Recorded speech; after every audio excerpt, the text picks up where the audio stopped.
Fala galera, professor Meirelles, e hoje nós vamos falar sobre o contexto social do Brasil e a chegada dos imigrantes aqui no Brasil.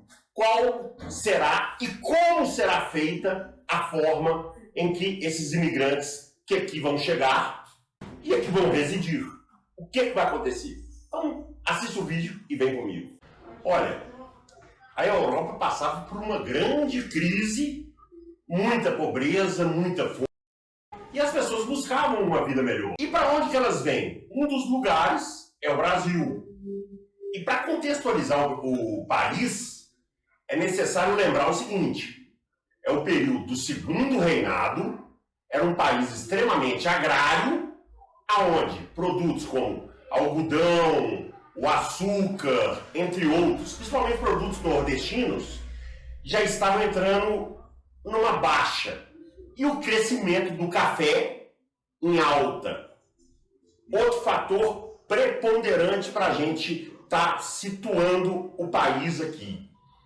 Em 1850, a Inglaterra, que já tinha feito sua revolução industrial, ou seja, agora o trabalho era pago.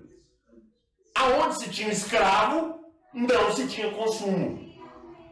Com isso, a Inglaterra vai proibir o tráfico negreiro para forçar mesmo que as pessoas pudessem ser trabalhadores livres, ganhar dinheiro e poder consumir mais.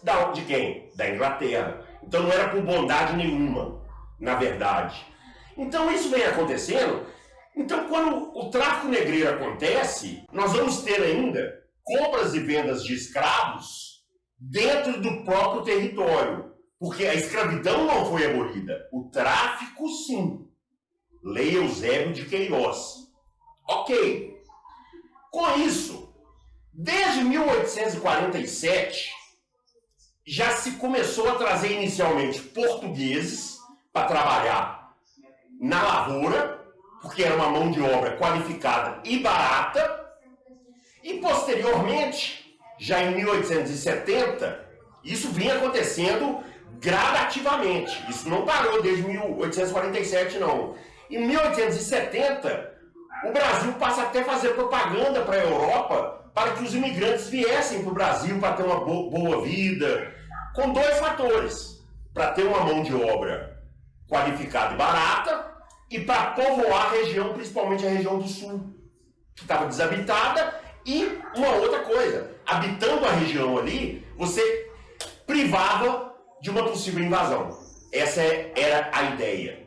Então, quando os imigrantes chegam, inicialmente, os donos da lavoura vão tentar tratá-los como escravos. E eles falam: não, aqui como escravo não. Eles vão se rebelar.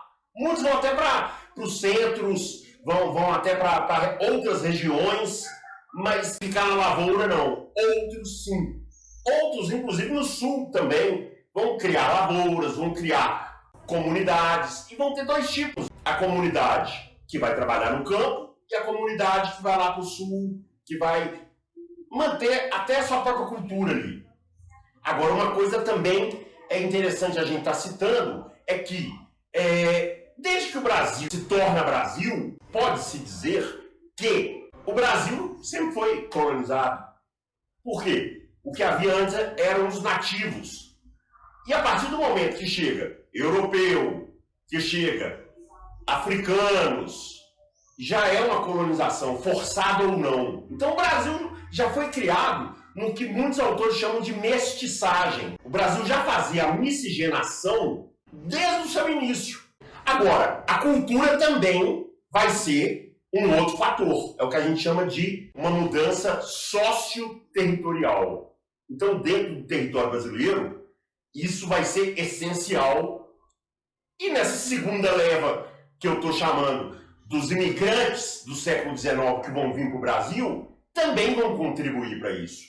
Um outro fator que é interessante estar lembrando é o seguinte: existia uma ideia de se branquear o Brasil. Por quê? A ideia é o seguinte, que um dos fatores do Brasil não ser um país que evoluiu, que chegou aos moldes tanto de Estados Unidos quanto da Europa, era pelo fato dele ser mestiço.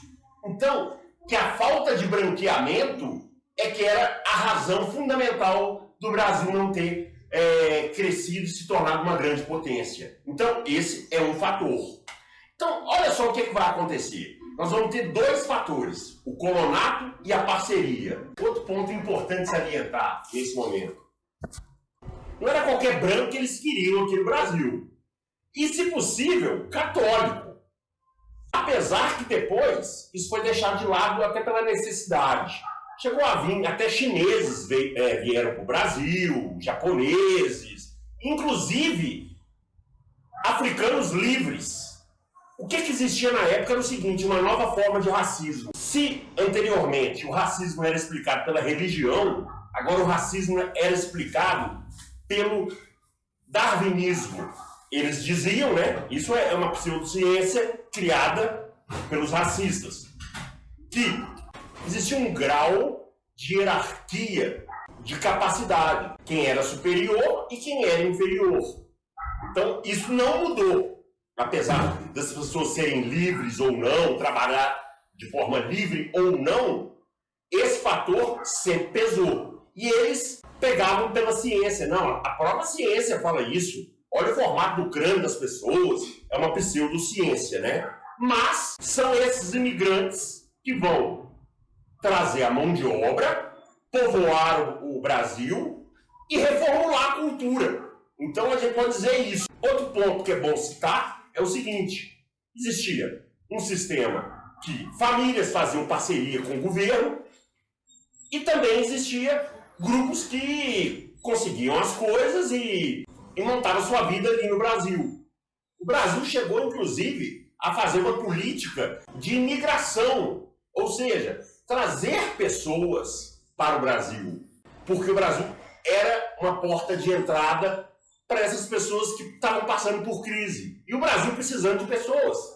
Vamos lembrar que, de certa forma, mesmo o país sendo agrário e sendo o celeiro do mundo, o Brasil passava por crise. Os produtores, até mesmo os de café, também passavam por crises. Por isso precisavam de mão de obra barata ou de uma forma, ou arrendar terreno, ou fazer parcerias, ou qualquer tipo de coisa assim.